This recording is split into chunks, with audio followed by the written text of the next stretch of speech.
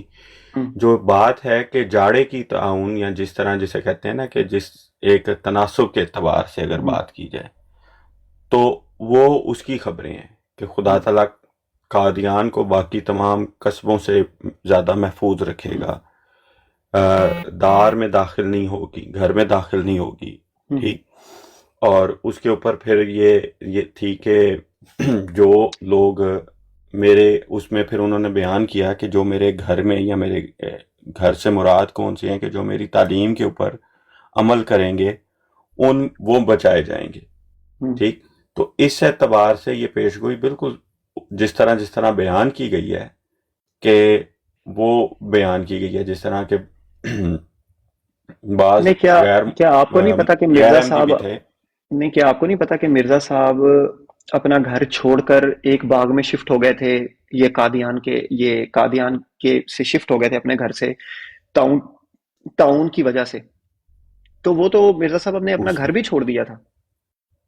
میں وہی بتا رہا ہوں۔ یہ دیکھیں، اب یہ لوگ ہیں کہ اس کا جواب حضرت مسیح موعود علیہ السلام نے دیا ہے کہ بعض لوگ ہماری جماعت میں بھی غلطی سے کہہ دیتے ہیں کہ ہم میں سے کوئی نہ مرے گا،